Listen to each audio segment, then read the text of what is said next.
bermajelis. Salawat dan salam juga kita senantiasa kita kirimkan ke junjungan kita Nabi Allah Muhammad Sallallahu Alaihi Wasallam, kepada keluarga beliau, sahabat-sahabat beliau, dan pengikut-pengikut beliau hingga bersama. Alhamdulillah pada malam hari ini seperti biasa di Ahad kedua di setiap bulannya kita ketemu dengan ustaz kita Ustaz Fajar Jaya Negara. Alhamdulillah sehat Ustaz. Ya, sudah sehat. Kemudian nanti di akhir sesi mudah kita bisa ada kesempatan untuk bertanya ke Ustaz. Mungkin ada hal-hal mungkin di luar juga dari tema yang disampaikan kepada malam ini. Ini kesempatan sekira kita punya kesempatan untuk bisa bertanya ke yang lebih paham tentang insyaallah. Kami persilakan. Bismillahirrahmanirrahim. Assalamualaikum warahmatullahi wabarakatuh. Waalaikumsalam. Alhamdulillahirabbil alamin. Alladzi arsala rasulahu bil huda wa dinil haqq liyudhhirahu 'ala dini kullihi walau karihal kafirun. Asyhadu an la ilaha illallah wa la syarika lahu wa asyhadu anna Muhammadan 'abduhu wa rasuluhu la nabiyya wa la rasula ba'dahu. Allahumma salli wa sallim wa barik ala habibina wa syafi'ina wa maulana Muhammad wa ala alihi wa sahbihi wa man ittaba'ahum bi ihsan ila yaumil ma'ad. Subhanaka la ilma lana illa ma 'allamtana wa 'allimna ma yanfa'una innaka 'alimun qadir. Rabbi ishrah li sadri wa yassir li amri wa hlul 'uqdatam min lisani yafqahu qawli. Rabbi zidna 'ilma warzuqna fahma. Allahumma faqihna fid din waftah 'alaina futuhal arifin innaka khairul fatihin. Jemaah Bapak Ibu yang rahmati, alhamdulillah di kesempatan pada maghrib ini di Ahad dalam suasana yang sejuk dan syahdu. Ya Allah Subhanahu wa taala izinkan kita untuk datang ke masjid ini dalam keadaan sehat walafiat. Ya, untuk sholat maghrib berjamaah. Ya, sebenarnya paling enak suasana ini ya saat ini teh, TV, makan pisang goreng. Ya. Tapi kita memilih untuk duduk di taman-taman surga. Semoga Allah Subhanahu wa taala meringankan langkah kita menuju surga Allah Subhanahu wa taala. Salam salam semoga senantiasa tercurah limpahkan kepada Nabi kita Nabi Muhammad sallallahu alaihi wasallam. Allahumma shalli ala Muhammad wa ala ali Muhammad. Kepada segenap keluarga dan seluruh sahabat yang radhiyallahu anhum ajma'in, semoga kita dibimbing dari surga Allah untuk bisa mengamalkan yang diajarkan, mengerjakan yang disunahkan, mencontohkan yang diteladankan, dan kita dikumpulkan bersama dengan Nabi Allah sallallahu alaihi wasallam di surga. Untuk keberkahan majelis kita, mari kita buka dengan bacaan salat. Baik Bapak Ibu, kita lanjutkan pengajian kita di kitab Riyadhus Shalihin di Imam Nawawi. Kita ada di hadis ke-15 dalam bab kedua, bab taubat. Kita baca dulu hadisnya. Bismillahirrahmanirrahim. Wa an Abi Hamzah Anas bin Malik al-Ansari khadim Rasulullah sallallahu alaihi wasallam. Qala Rasulullah sallallahu alaihi wasallam lillahi afrah bi taubati abdihi min ahadikum saqata ala bahirihi wa qad adallahu fi ardil falah. Muttafaqun alaihi wa Bukhari Muslim dan Ahmad. Dari sahabat yang namanya Abi Hamzah Anas bin Malik al-Ansari, ya, al-Khazraji an-Najjari al-Basri. Anas bin Malik ini termasuk sahabat junior ketika Nabi SAW. Saya kenalkan dulu biografi. Anas bin Malik ini termasuk dari keluarga Nabi, dari Bani Najjar. Ketika Nabi hijrah ke Madinah, usianya 10 tahun. Usianya 10 tahun. Ibunya bernama Ummu Sulaim. Ibunya namanya siapa? Ummu Sulaim. Subhanallah. Ketika Nabi SAW sampai di Madinah, Anas yang masih 10 tahun itu, ya, karena Rasulullah statusnya baru pindah ke Madinah. Ibunya membawa si Anas kecil 10 tahun sambil menenteng beberapa kantong kurma menuju Nabi SAW. Kurma itu diserahkan oleh Rasulullah, ini ada kurma, dan ini anakku juga aku bawakan untuk apa? Aku ingin dia menjadi pembantu. Maka kata Anas bin Malik, makanya disebut Anas di sini sebagai gelarnya adalah dan terkenal dengan julukan Khadim Rasulullah. Khadim itu artinya apa? Pelayan Rasulullah. Dan berkahnya Anas bin Malik bersama Rasulullah SAW 10 tahun selama di Madinah. Dari awal datang sampai Rasulullah wafat 10 tahun. Berarti ketika Rasulullah wafat usia berapa? 20. 10 tahun itu Anas selalu membersamai Nabi SAW. Baik ketika di Madinah ataupun keluar Madinah. Maka kata Anas, aku mengikuti banyak perang bersama Nabi, termasuk 8 perang besar. Ya, itu diikuti oleh Anas bin Malik. Ya, mungkin ketika perang Uhud dimulai, ya, karena perang Badar Anas masih usia 11 tahun. Itu tidak diizinkan ikut perang. Jadi ada beberapa perang besar yang diikuti Anas bin Malik bersama Nabi SAW. Nah, keberkahan Anas kecil itu bersama Nabi, dia meriwayatkan tidak kurang dari 1.200 hadis. Ya, 1.200 hadis. Maka Anas dicatat oleh para ahli hadis, beliau satu dari 7 sahabat yang paling banyak meriwayatkan hadis Nabi SAW. Karena kita sering dengar itu ya, hadis Anas bin Malik, Anas bin Malik, Anas bin Malik. Nah, ketika ibunya mengantar Anas bin Malik kecil itu kepada Nabi, ibunya minta tabe Nabi, tolong doakan anakku. Hanya tadi datang, kalau datang pulang itu minta doa, jangan minta foto. Ini kita sekarang yang asik ketemu kiai, ulama, syekh, ustaz, minta foto. Bukan minta doa, jangan minta foto. Ya, maka Anas bin Malik itu diantar ibunya, tolong doakan kita. Apa doa Nabi SAW? Allahumma barik fi malihi wa umrihi. Ya. Allah berkahi dia di hartanya dan usianya. Dan doa itu mustahil. Ya. Hartanya Anas bin Malik jadi orang kaya, termasuk kaya sahabat yang kaya raya. Ya. Kenapa bisa kaya raya? Berkah doanya Nabi SAW. Beliau ketika tinggal di Basrah, beliau punya kebun kurma. Orang lain panen 1 tahun sekali, kebunnya 2 tahun sekali. Apa 2 kali sekali. Udah kaya. Dan Rasul umurnya Anas ini panjang, hampir 100 tahun. Beliau wafat di tahun 95 Hijriah atau 93 Hijriah, ini pendapat yang paling kuat. Nah, ini termasuk sahabat yang agak akhir-akhir meninggal dunia. Ya, agak akhir 93 Hijriah, usianya 100 tahun. 100 tahun kurang lebih. Anaknya berapa? 125. 125. Jangan bayangkan satu istri ya, pasti lebih dari itu. Jadi Allah putus Nabi doa, Allah berkahi hartanya, berkahi. Berkah betul. Bayangkan usia panjang. Ini kata Nabi SAW. Ya, orang paling baik itu ada mantala umruhu wa hasuna amalu. Orang itu yang paling baik itu yang panjang usianya, banyak kebaikan. Jadi kalau kita panjang usia, ya pastikan itu dalam kebaikan dan ketaatan.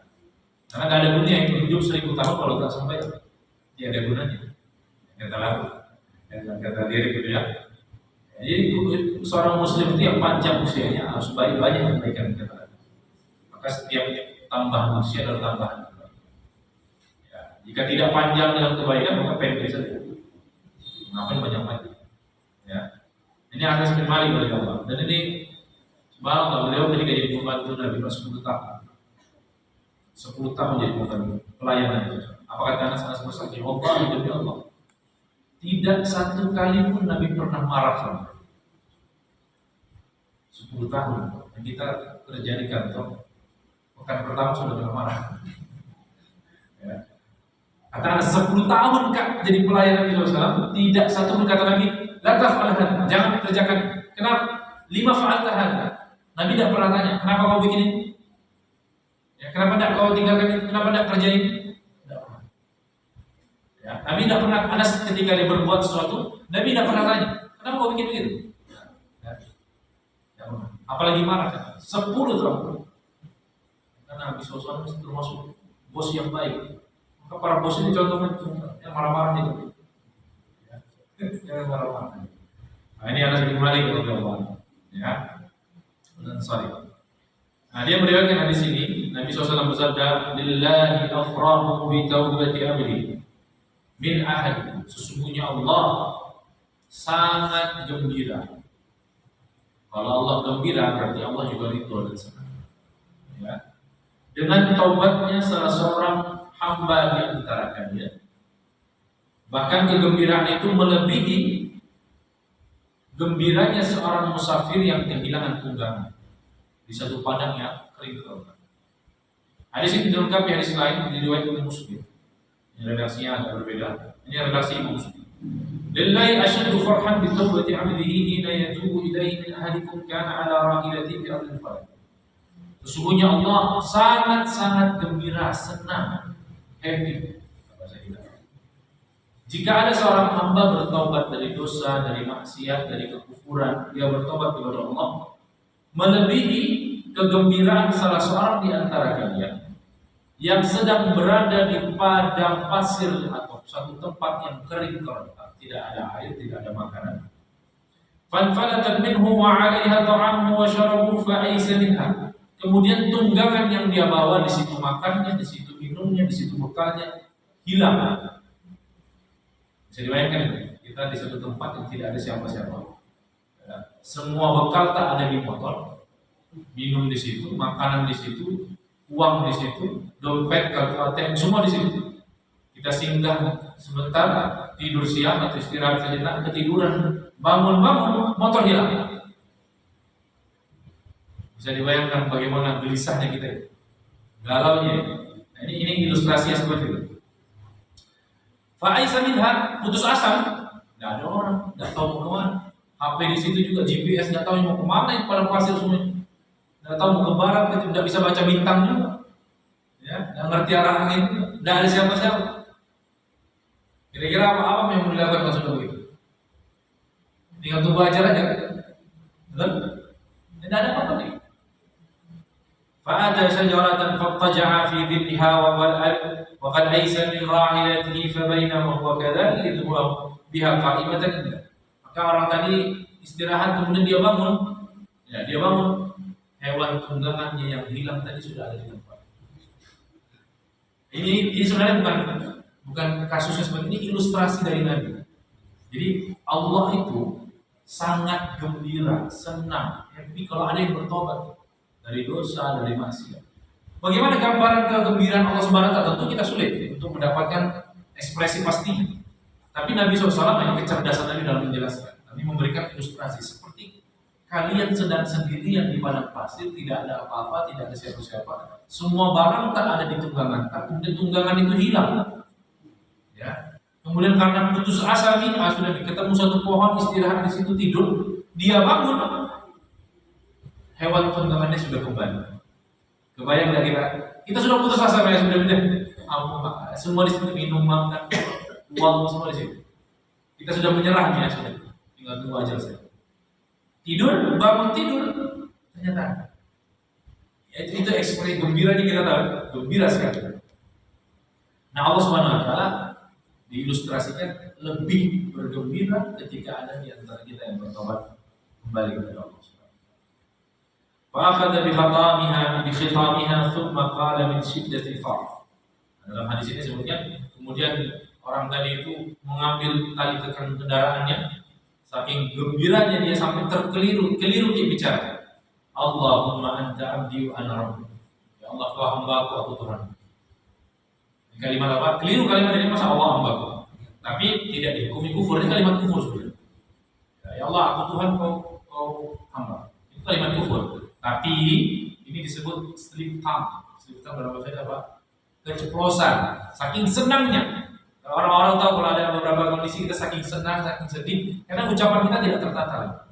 Nah, jadi kekeliruan dalam ucapan ini sebenarnya kalimat kufur, tapi tidak dihukumi kufur. Kenapa? Karena bukan dengan niat, tidak bermaksud untuk mengungkapkan kalimat tersebut. Saking happy-nya dia, kalimat yang dia ucapkan keliru. Akhta'a min syiddatil farh. Maka dia keliru mengucapkan karena saking gembira. Ya.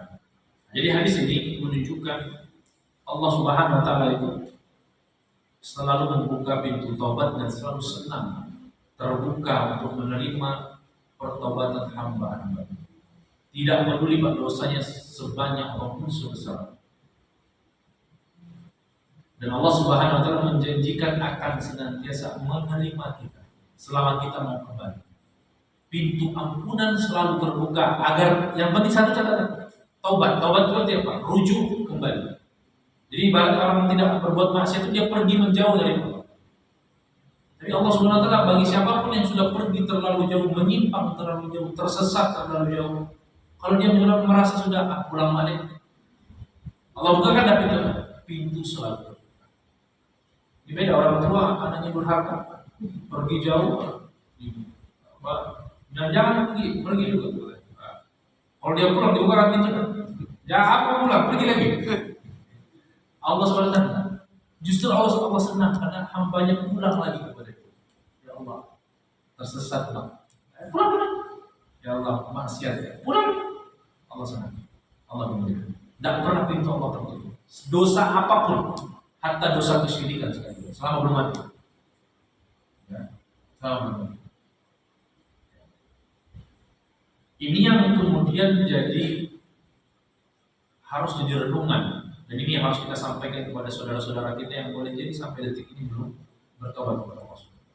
Jangan pernah putus asa dari ampunan Allah SWT.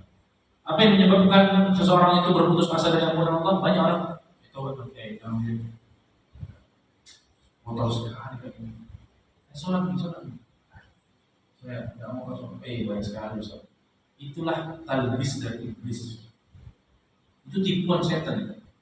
Karena setan itu Pak membisiki keputusasaan kita terhadap ampunan Allah.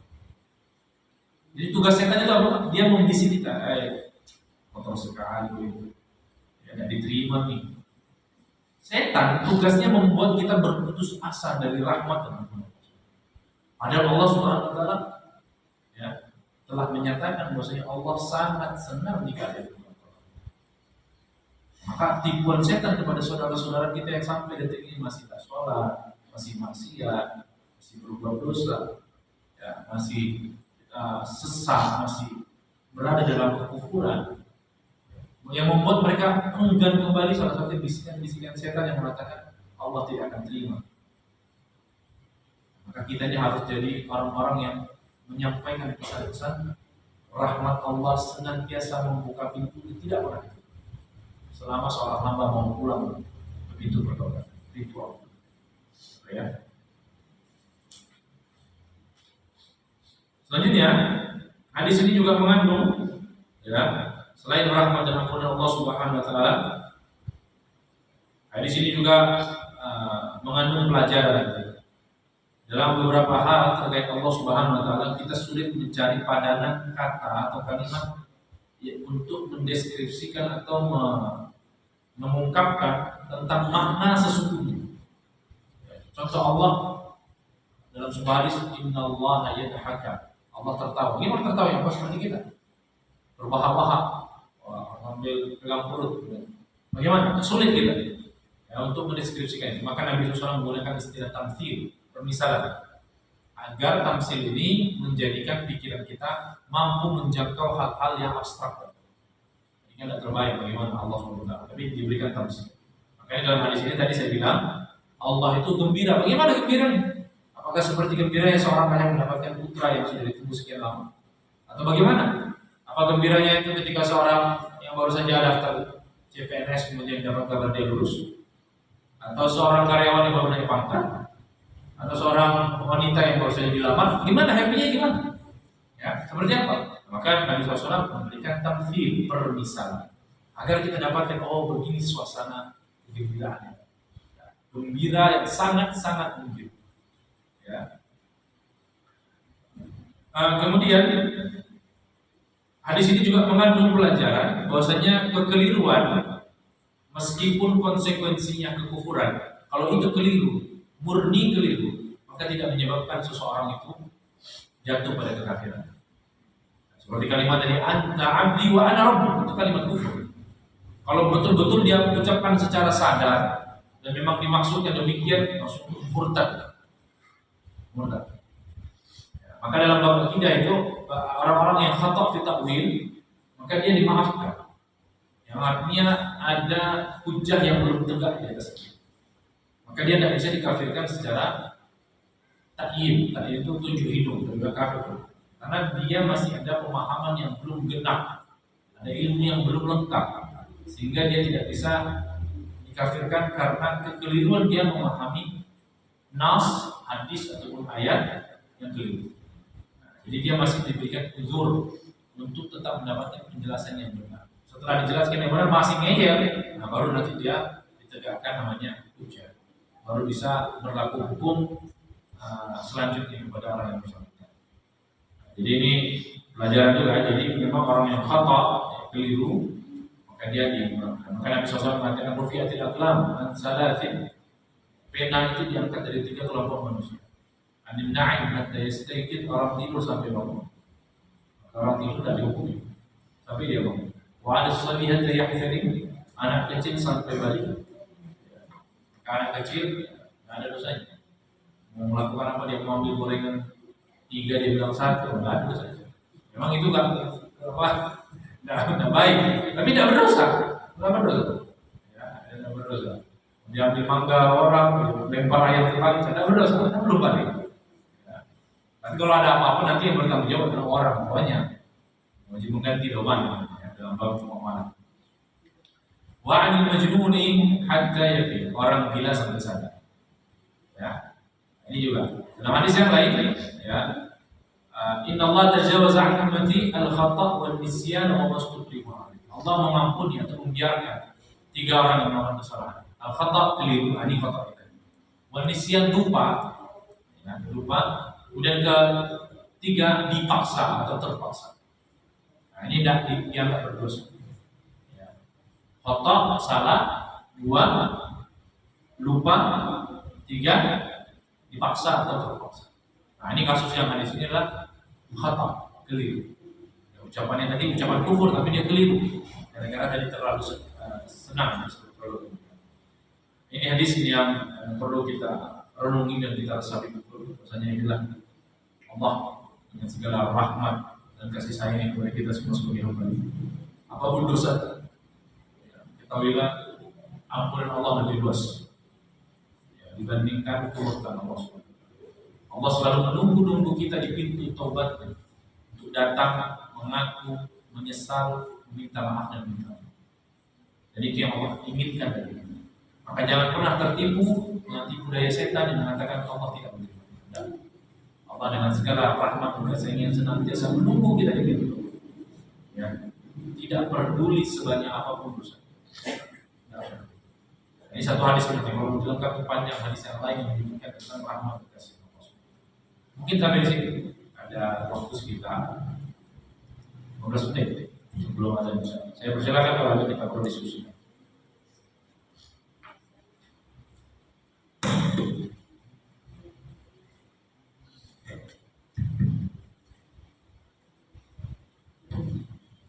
Ya, mungkin dari Om Haji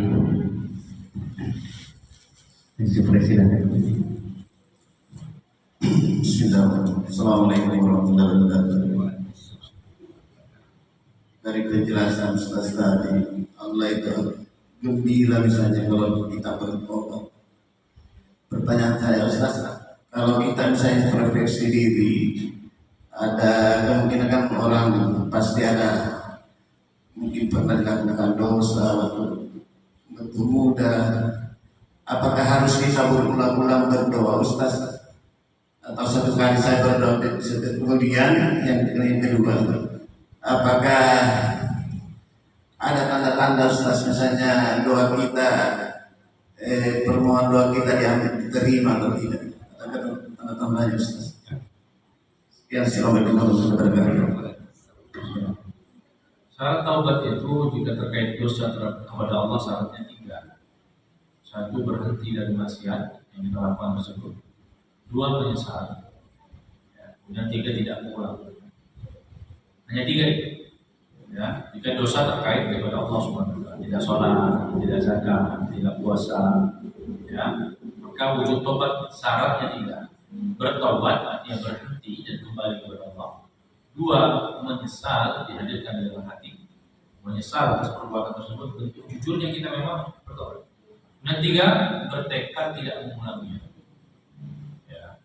Maka ketika kita sudah lakukan itu, ya, memutuskan dan bertekad menyatakan tobat dari sebuah dosa, ya, maka insya Allah taubatnya secara syarat sudah terpenuhi. Ya. Cuman kadang yang berat itu istiqomah di atas taubat. Karena tadi dia tidak boleh ulang lagi. Tobat dari khamar. Nah, berarti kita dikatakan bertobat, benar-benar bertobat, tobatan nasuha. Itu adalah betul-betul tidak pernah minum lagi setelah itu. Kalau cuma ganti merek ya enggak, sama juga. Tobat mah dari merek yang ini, kalau merek ini belum pernah coba. Itu belum tobat. Tapi apakah Allah Subhanahu wa taala nanti tidak berkenan? Allah tidak. Meskipun dosa itu berulang-ulang. Ini ada dalam hadis yang lebih yang lain lagi dalam bab hadis roja. Jadi Allah Subhanahu wa taala akan menerima jika tobat kita syaratnya. Sama keempat, kalau dosanya terkait manusia, ini maksudnya terkait kehormatan orang lain, harta orang lain, kezaliman kita kepada orang lain, maka tambah satu. Jika terkait kehormatan orang lain, maka kehormatan itu harus dipulihkan dengan cara apa? Satu, minta maaf dan minta dimaafkan serta dia merela. Dua, ini termasuk kalau ghibah, fitnah, caci maki, ini terkait kehormatan manusia. Kalau itu terkait harta orang lain, kita pernah ambil pancinya dan dikembalikan. Bapak-bapak di kantor ambil meja kantor, ambil horden kantor, lagi yang suka ambil tong sampah di kantor, punya teman barang-barang kita ambil tanpa pengetahuan dia, atau kita rampas dari dia. Atau dulu ada sengketa tanah yang sebenarnya kita tahu itu bukan punya kita, kemudian kita naik ke peradilan untuk sekedar memenangkan 1-2 meter tanah tersebut. Padahal kita tahu itu bukan punya kita, kemudian kita lihat peluang untuk menang, kita lakukan itu. Maka tobatnya tidak cukup dengan 3, tambah 4. Kembalikan semua yang bukan menjadi milik kita kepada yang berhak. Nah, ini terkait dosa-dosa. Apa dalam dosa-dosa? Nah, memang setelah tobat itu ada, setelah menyatakan tobat dan melakukan semua itu ada beberapa hal yang perlu kita lazimi. Satunya istighfar, kemudian berdoa, memohon tobat, memohon Allah menerima. Dan Astagfirullahaladzim, wa atubu ilaih. Allahumma tub alaina innaka antat tawwabur rahim. Tub alaina artinya apa? Ya Allah, terima tobat. Terima. Bagaimana tanda-tanda Allah menerima? Para ulama menyebutkan tanda-tanda Allah menerima tobat kita adalah kita di istiqomah dalam ketaatan. Karena jazaa'ul hasanah hasanat. Balasan untuk kebaikan, tobat adalah kebaikan. Maka Allah mudahkan kita untuk mengerjakan rangkaian kebaikan seperti kita dimudahkan berbuat baik, berbuat taat, menjadi pribadi yang lebih soleh dan seterusnya. Itu tanda yang paling dekat yang bisa kita akses bahwasanya Allah berkenan menerima tobat kita. Seperti ini. Allah ya. Kalau misalnya yang kita tempati berdosa misalnya diingat bila dosa, tapi setelah sudah meninggal bagaimana itu Ustaz? Kepada ahli warisnya. Itu kalau terkait harta ya, terkait harta, nah, maka datang ke keluarga atau ahli waris, maka dikembalikan ke keluarga. Itu kalau harta atau berupa sesuatu. Jika ahli warisnya juga tidak ada, maka non ahli waris yaitu karib kerabat tidak mewarisi tapi mereka berkeluarga. Jika tidak ada juga, tahu rimbanya lagi, ya. Bagaimana mengatakan maka uang itu harus disedekahkan. Saya terkait harta ya, disedekahkan dengan niat tadi mengembalikan. Ya. Tapi jika nanti ketahuan atau ada ketemu orang yang bersangkutan, maka wajib diberikan kepada dia. Allah harus. Bila dia. Ya, mungkin ada Bapak Haji harus menanggapi. Assalamualaikum warahmatullahi wabarakatuh. Terkait taubat kepada Allah yang di situ memerlukan kafarah seperti melanggar hukum had, seperti misalnya dia muslim, dia berzina, itu harus diajar. Nah, sementara kalau di Indonesia kan itu tidak ada peluang untuk menunaikan kafarah. Nah, itu jalan keluarnya itu seperti apa ya? Perkara hukum itu perkara yang ketat dan sulit untuk diterapkan. Dia hanya bisa dilakukan dalam konsep pemerintahan Islam yang memang menerapkan hukum-hukum Islam. Ya, bahkan di zaman Nabi pun kasus perzinahan itu cuma ada 2. Ya, Imra'ah Mabidiyah dan Ma'is. Itu pun melalui delik hukum pengakuan, bukan pengaduan, pengakuan. Ya. Maka bab wujud itu taubatnya adalah ya bertobat berhenti. Ya. Karena kalau kita mau mengaku di hukum hudud sekarang ini misalnya tidak ada jalur dan tidak akses. Dan itu tidak bisa dilakukan masjid per masjid. Masjid Uwais Al-Qarni akan melakukan hukum raja. Karena ada salah satu jamaah mengaku dalam masjid. Wah, tidak bisa tangkap polisi. Dan itu tidak bisa dilakukan. Hudud itu hanya bisa dilakukan pemimpin kaum. Ya. Dan hari ini tidak ada penerapan itu. Kalaupun ada, dia parsial, dia tidak total. Ini seperti di Aceh ada hukum cambuk itu beberapa kasus. Di Saudi ada hukum potong tangan atau mencuri. Beda semua.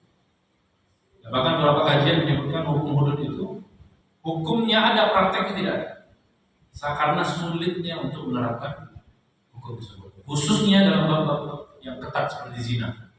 Zina itu susah. Ya. Paling mudah itu zina ikrar. Dia ngaku. Nah, kalau waktu siapa yang ngaku? Nah, masalahnya kalau ngaku, maka tidak punya pilihan pemerintah kecuali menerapkan. Tapi kalau dia tidak mengaku, maka para ulama mengatakan mengomentari. Kalau dia tidak mengaku, maka dia cukup bertobat, menyesal, dan memperbanyak amal soleh. Ya. Maka insya Allah mengampuni. Nah, ini terkait berhukum. Jadi ini sebenarnya fikih jinayat ya, jatuhnya. Jadi tobatnya pelaku maksiat yang kasus hudud itu tidak mesti harus hudud. Karena hudud itu dia domainnya domain negara.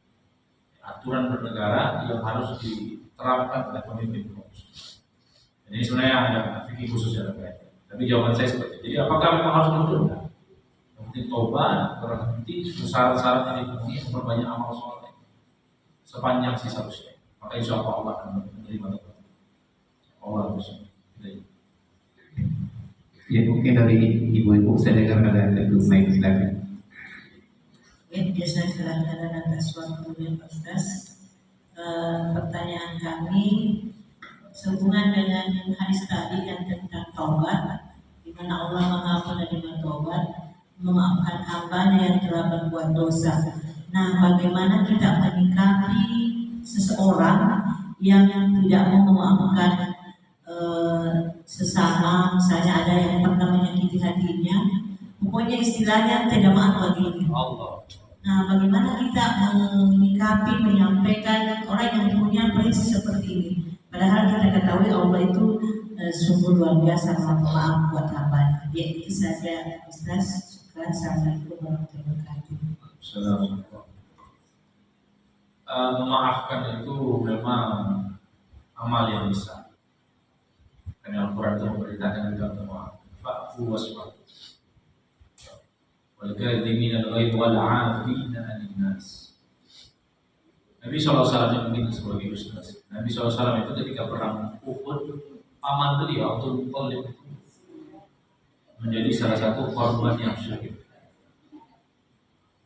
Dan Nabi sangat-sangat murka ketika mendapati jenazah pamannya dalam kondisi yang tidak manusiawi.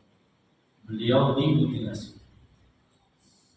Hamzah bin Abdul Muthalib itu setelah meninggal dunia dia dimutilasi. Jadi yang dibunuh Wahsy yang ditusuk tombak kemudian wafat. Nah, kemudian Hindun binti Ubah istri Abu Sufyan itu karena dendam karena paman dan bapaknya serta saudaranya itu meninggal ketika perang Badar. Saking dendamnya sama Hamzah ini, dia congkel jantungnya, dia potong kupingnya, untuk kuping dan hidung dipotong, kuping dipotong, dijadikan gelang kaki. Jantungnya dilubangi, kemudian dia punya. Sebagai bentuk apa? Menghinakan si Mayyit. Dan Nabi SAW marah itu. Jadi dapati paman yang diperlakukan seperti itu. Dan Nabi sedih sekali. Ya, bahkan Nabi sempat mengucapkan beberapa riwayat menyebutkan Nabi SAW mengatakan, aku akan cincang 7 orang sebagai balasan. Itu diucapkan Nabi. Maka Allah tegur Nabi SAW dalam surat ayat terakhir dari surah An-Nahl. Ya, fa'in aqabtum fa'aqibu bimithli. Kalau memang balas yang setimpal. Kalau memang harus balas dengan yang setimpal. Tapi kalau kau memaafkan maka bersabar itu baik. Akhirnya Nabi SAW memilih memaafkan. Tapi ini Nabi masalahnya. Dan manusia tidak seperti itu. Banyak pendendam di antara kita. Karena sakit hati dan segala macam. Maka tugas orang yang berbuat dosa tadi berusaha meminta maaf. menyesali perbuatannya, dan seterusnya dan seterusnya. Urusan dimaafkan atau tidak itu bukan amal kita, itu amal orang yang bersangkutan. Tugas kita sebagai orang yang bersalah adalah menyesal, meminta maaf, meminta kerelaan dan seterusnya. Tapi dia tetap memilih mendendam, maka itu di luar kemampuan kita. Di luar kemampuan kita, itu sudah jadi amal dia. Ya. Maka nanti bagaimana ketentuannya itu, Ustaz? Kalau dia tidak memaafkan, itu macam-macam, tergantung dosanya apa. Ya. Maka nanti kalau dalam peradilan, maka dibawa ke peradilan. Tapi kalau di akhirat, maka insya Allah Allah Subhanahu Wa Taala nanti akan mendamaikan orang-orang yang bersalah. Setelah kita bertobat sungguh-sungguh, Allah Subhanahu Wa Taala akan membantu kita mendapatkan ridho dari orang yang pernah kita zalimi. Ya. Itu yang orang urusan sama manusia itu berat. Makanya kalau bisa kita wafat jangan sampai ada urusan sama manusia. Allah Ghafurur Rahim manusia tidak. Makanya Imam Ghazali mengatakan, rahimahullah, salah satu penyebab orang banyak masuk neraka itu bukan karena urusan sama Allah, urusan sama manusia. Urusan hutang saja kita tidak bisa masuk surga. Gara-gara urusan hutang. Ya, jadi karena urusan lisan, urusan bertetangga, sosial itu urusan yang hati-hati gitu. Jangan sampai kita keluar dari dunia ini dalam kondisi apa? Banyak hak-hak orang yang kita zalim. Ya, banyak hak orang yang kita zalim. Karena itu berat dan tuntutannya di hari kiamat. Jadi orang bangkrut. Kita mengumpulkan amal sepanjang usia, tapi ternyata pahalanya dinikmati orang-orang yang pernah kita sakiti. Jadi begitu ya. Jadi tugas kita adalah minta maaf, minta kerelaan, minta kebebasan. Sambil didoakan semoga Allah lembutkan hatinya untuk memaafkan kita.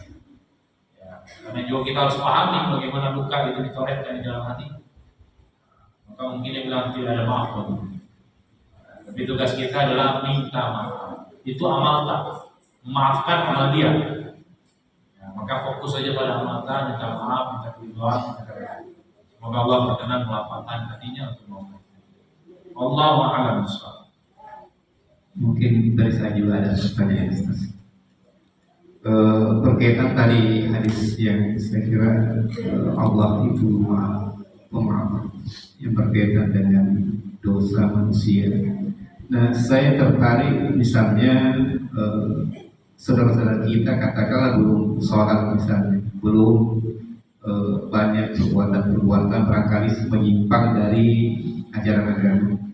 Nah, dari kehidupan kita sehari-hari di sekitar kita, apakah sebagai kita yang paham mungkin sedikit agama, mungkin sedikit kita pahami agama, tetapi tidak menyampaikan ke saudara-saudara kita, ya, tidak menyampaikan dalam artinya kita hanya diam.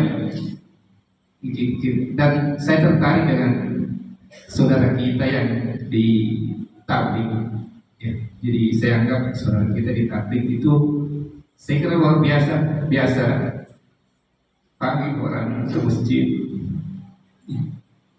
dan kita tidak pernah lakukan seperti itu. Jadi, mungkin kita punya kelompok, tidak pernah mungkin kita mengajak orang ke masjid. Jadi, apakah hal seperti itu kita berdoa, Ustaz? Ya, inilah yang disebut dalam Al-Quran wa tawassaw bil haqq wa tawassaw bis sabr. Diperintah juga al-amru bil ma'ruf wa nahy anil munkar. Dalam ajaran Islam itu ada ajaran saling menasihati, saling mengingatkan dalam kebaikan, saling mencegah dari kemungkaran. Maka kewajiban sebagai seorang muslim kepada muslim lain itu adalah menasihati, mengingatkan, menyampaikan, bukan memaksa ya, menyampaikan, mengajak. Diterima alhamdulillah ya benar. Itu tanggung jawab dia. Maka di sini bentuk caranya itu cukup beragam, bisa digunakan dengan cara apa? Dalam lingkup yang tentu berbeda, lingkup kantor, tempat kerja, pasar, keluarga, kerabat, saudara, tetangga. Ini punya cara yang beragam, beraneka ragam. Tapi poinnya sama, mengingatkan. Ya, poinnya adalah mengingatkan. Dengan cara yang tadi, ada yang caranya agak frontal, langsung. Ayo sholat. Ada juga enggak. Ya misalnya ya, caranya misalnya disengaja keluar ketika jam sholat, biar ditanya mau kemana gitu, mau sholat dulu, ya sholat pak. Nah, jadi macam-macam. Karena kewajiban kita menyampaikan innama antal balagh. Ya, sesungguhnya engkau Muhammad tugasmu menyampaikan, bukan memaksa. Jadi memang alhamdulillah sebagian saudara-saudara kita punya keresahan soal masalah sholat, mengingatkan. Ya, meskipun tadi yang sudah diingatkan pun tidak mau juga. Karena itu udah urusan hidayah. Urusan kita adalah mengajar. Makanya suatu ketika ada seorang bertanya kepada Syekh Muhammad Al-Ghazali, salah satu Syekh Al-Islam. Dan ketika ditanya, saya punya tetangga ini tidak sholat apa hukumnya? Saya punya tidak sholat apa hukumnya? Langsung Syekh Muhammad Al-Ghazali mengatakan, tidak ada hukumnya. Ya, yang adalah engkau ajak dia sholat, jangan tanya hukumnya. Ya, jelas tidak sholat ya berdosa, tapi sebenarnya beliau langsung ke poin solusinya. Jangan tanya hukumnya orang tidak sholat, sudah jelas tidak sholat berdosa. Tapi kau sebagai tetangganya ajak dia sholat. Nah, ini yang mungkin kurang dari kita, ya, kurang dari kita dalam suasana kehidupan sosial yang individualis. Ya, lu gua, ya, urusan jamiki saling urus. Nah, ini yang kadang semakin kering lah itu suasana saling mengingatkan. Apalagi dalam suasana yang mungkin kekeluargaan dan pertemuan yang kurang, jadi merasa orang yang masing-masing nih. Maka ini yang perlu kita bangun. Mulai dari mana? Dari keluarga. Saya jauh-jauh dulu dari keluarga. Karena itu yang akan dihisab oleh Allah Subhanahu wa taala. Suami mengingatkan istri, mengingatkan anak-anak, orang tua, saudara-saudaranya. Mungkin sampai sekarang masih belum sholat, itu ingat. Setelah itu apalagi orang paling dekat tetangga kita, kanan kiri. Ya. Mungkin dengan tidak cara langsung diketuk, Pak sholat Pak. Nah, begitu. Ini dengan cara-cara yang Pak. Ini silaturahim. Ajak bicara, ngobrol-ngobrol, antarkan dulu bubur. Mungkin antarkan bubur pertama, nggak ada bicara, antar bubur kedua, mulai bicara, mulai menyapa, antar bubur ketiga, mungkin dulu lebih lama. Sambil pelan-pelan, tapi dakwah harus pelan-pelan. Dakwah itu seni interaksi. Justru kadang jangan sampai cara kita membuat orang semakin jauh, ini repot. Kemudian orang itu ilfil sama kita. Ini seni dakwah itu sendiri, mengajak orang itu sendiri. Jadi bisa kita mulai tadi. Dan hati manusia itu, ya, kata para ulama, al-insan abdul ihsan. Ini saya kasih tahu misalnya, manusia itu hamba kebaikan. Ya. Ida karimtal karima mazabta. Kalau kau muliakan orang, dia jadi milik. Sentuh hadiah tempat dia jadi milik. Maksudnya apa? Sebelum kita menyampaikan poin-poin dakwah apa yang menjadi luluhkan hati dengan menunjukkan kita orang yang memang bersahabat, dekat. Ya, tadi teknis ya. Sehingga antarkan saja, nggak usah bicara. Antarkan apa kue kah, antar apa? Karena kalau langsung bilang antar kue, sholat nanti Pak ya, kalau zuhur ya, apa ini? Antar kue langsung ke situ. Habis itu udah dibukakan lagi, antar assalamualaikum, udah dibukakan lagi, coba. Jadi antar dulu, nanti kedua ngobrol sapa, sehat sih Pak. Ketiga, saya bikin kopi nih, mau kopi dulu interaksi. Jadi nggak ya, tetangga itu punya hak yang lebih dibandingkan muslim yang lain. Nah ini seni. Ini kita harus coba. Kalau memang kita merasa itu tanggung jawab kita dan kita ngerti itu kita punya kewajiban mengingatkan, lakukan. Sama saudara juga yang mungkin kalau sama anak, ya, interaksinya berbeda sama keluarga berbeda, saudara berbeda, orang lain berbeda. Tapi poinnya adalah saling menasihatkan dan saling. Itu poinnya. Ada tadi suami mengingatkan istri, tidak bagus juga cara. Istrinya makin ngeyel, makin tidak mau. Jadi dakwah itu seni berinteraksi. Harus pintar-pintar menyentuh hati agar dia mengerti apa yang seharusnya dia lakukan. Itu yang saya bisa komentar terkait masalah. Ya mungkin dari jemaah masjid, dari Pak Mardi. Saya 3 menit. Ya 3 menit. Tapi maksud kalau dosa musyrik itu masih bisa diampuni atau bagaimana? Dosa musyrik kalau mati tidak bisa. Ya, innallaha la yaghfiru an yushraka bihi wa yaghfiru ma duna dzalika liman yasha. Dosa syirik orang mati syirik, membawa dosa syirik tidak ada diampuni. Dosa syirik. Tapi kalau dia dosa syirik masih hidup, tobat, ya. Karena syaratnya taubat itu dua pintu penutupnya. Matahari terbit dari barat. Ini tempo umum. Tempo khusus adalah sebelum sakaratul maut. Jadi kalau orang berbuat syirik, berbuat kufur selama hidupnya, bertobat sebelum mati, Allah. Tapi kalau mati dalam keadaan kufur, khalidina fiha, neraka selama. Ya, itu dosa syirik. Jadi dosa syirik itu masih diampuni kalau masih hidup bertobat. Tapi kalau sudah wafat, meninggal membawa dosa syirik atau menyekutukan Allah, kufur, kafir, zindik dan lain-lain, di jahannam khalidina, masuk neraka jahanam. Makanya upaya kita itu Pak, minimal orang itu syahadat sebelum wafat. Asal ada iman dia, meskipun nanti singgah di neraka, dia tetap potensi masuk. Ya, ini hadis syafaat ya. Jadi sebenarnya poin iman itu mahalnya di situ. Allah akan mengeluarkan siapapun yang di dalam neraka disiksa sekian waktu, asal ada iman di hatinya, imannya, ya, Allah akan keluarkan. Meskipun sebiji zarah, sebiji zarah itu sebiji atom, lebih kecil dari kacamata. Masih ada iman di segitu, nilai Allah keluarkan dari neraka. Itulah hari di mana setiap manusia menyesal kalau dia di dalam hatinya tidak ada iman kepada Allah. Ya, tadi masih ada satu Ustaz, tadi ibu-ibu tadi. Ya, silakan Bu. Ya. Bismillahirrahmanirrahim. Alhamdulillahirrahmanirrahim. Terima kasih atas waktu yang diberikan. Assalamualaikum warahmatullahi wabarakatuh. Waalaikumsalam. Ustaz, selain tema ini ada apa? Apa itu? Di luar tema. Begini Pak Ustaz, saya akan minta saran atau pendapat sama Pak Ustaz.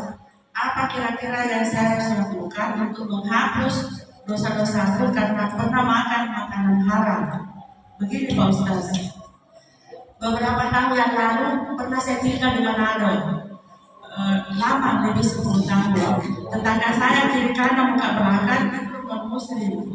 Sedangkan prinsip saya bertetangga itu kita harus saling menghargai, menghormati dan saling memberi, utamanya makanan. Nah, saya memberi makanan ke dia tidak jadi masalah, tapi mereka memberi makanan ke saya, ini yang jadi masalah besar.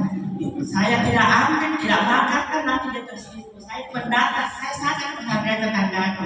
Nah, pertanyaannya Pak Ustaz, saya mau bertobat sebelum diambil sama Tuhan. Apa kira-kira yang saya harus lakukan? Apa ada saran doa atau apa ya? Nah, karena biasanya kalau saya begini, kalau soal makanan, dia bilang makan Jo, itu kan halal, ayam goreng, ikan bakar. Tapi penggorengannya itu kan kita tidak tahu dia sudah menggoreng babi, anjing, ibu segala macam. Terus kita itu Pak Ustaz. Terima kasih. Assalamualaikum warahmatullahi wabarakatuh. Salam. Manado di makan Jo, aman ji. Makan Jo mana? Ya begini, sebenarnya tuh kalau memang itu makannya zat yang benar-benar haram seperti babi dan lain-lain, ya sama, tobatnya sama, caranya sama. Ya, sebagaimana yang sudah saya jelaskan tadi. Ya, tidak ada bedanya. Cuma dalam beberapa kasus seperti misalnya menerima makanan dari non-muslim, ya, yang mungkin tadi aturan fikih kita itu aturan fikih sesuai dengan mazhab Syafi'i. Dalam mazhab Syafi'i anjing dan babi itu najis. Dan cara mensucikannya harus dibasuh 7 kali dan 1 kali dengan tangannya, termasuk perkakas-perkakasnya. Tapi sebenarnya pendapat ini bukan pendapat satu-satunya. Ya, ada pendapat lain, ini ada pembahasan yang cukup panjang soal itu. Ya, tapi taruhlah itu kita ragu ya. Nah, sebenarnya bagaimana? Nah, saya kritik sedikit, prinsip bertetangga dalam Islam tidak seperti itu sebenarnya. Ya, jangan asal senang tetangga Anda. Ya, ada batas-batas yang harus kita saling hormati, meskipun kita bertetangga dengan non-muslim. Nabi SAW ketika bertetangga dengan non-muslim, beliau bertetangga tanpa pernah mempertaruhkan prinsip-prinsip keislaman itu sendiri. Saya pikir kalau tetangga kita menghormati kita, dia ngerti prinsip. Ya. Misalnya sebagai contoh, masalah soal berbagi makanan, boleh nggak? Boleh. Ya. Nah, cuman ya tadi kalau kita mau saling mengerti, ya, sampaikan memang saya tidak menerima makanan-makanan yang sifatnya olahan. Kalau mau kita antar makanan yang buah-buahan nih, ya kan? atau yang lain-lain yang saya rasa saya tidak perlu was-was, sampaikan saja sebagai bentuk toleransi bertetangga dalam ragam kebinekaan tadi. Jangan kemudian kita tapi jika memang tidak memungkinkan karena baru misalnya, dan dia juga belum paham soal itu, mungkin kita bisa terima itu sebagai basa-basi sosial, ya.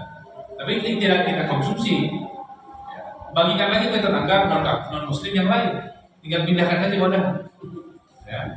Nabi SAW melakukan itu. Nabi SAW ketika terima makanan dari orang-orang Najran, orang-orang Nasrani, atau sebagian orang Yahudi, orang musyrik juga, beliau terima, dan beliau udah ambil, ya, tidak makan, beliau bagikan kepada orang musyrik yang lain. Nah, ini salah satu musyrik makan, ya. Kalau tidak ada racunnya kita mati itu. Enggak, jadi maksudnya sebagai diterima. Ya, terima kasih saya terima ini. Ya, mungkin karena awal belum bisa kita sampaikan secara langsung, tapi terima saja, kemudian bagikan kepada orang lain. Itu yang bisa menerima ini. Jadi biar menjaga perasaannya. Tapi saya pikir dalam perjalanan rumah bertetangga seperti itu harus sampaikan prinsip ini. Mohon maaf Bu, saya muslim, jangan kita tersinggung. Harus jelas-jelas ya, yang fair saja. Ya, saya punya aturan. Saya tidak tahu, kita kan mungkin ada beberapa hal yang dihalal apa yang dibolehkan kita makan, saya tidak boleh. Termasuk juga penggunaan barang-barangnya. Karena ada standar pensucian dalam agama kami. Ya, sampaikan saja. Ya, mungkin dia tidak paham-paham banget, tapi dia tahu di prinsip kita. Oh ya tahu aja di sini ini. Saya pikir kalau dia tetangga yang memang mau menghormati dan mau bertoleransi, dia akan paham bahasa prinsip.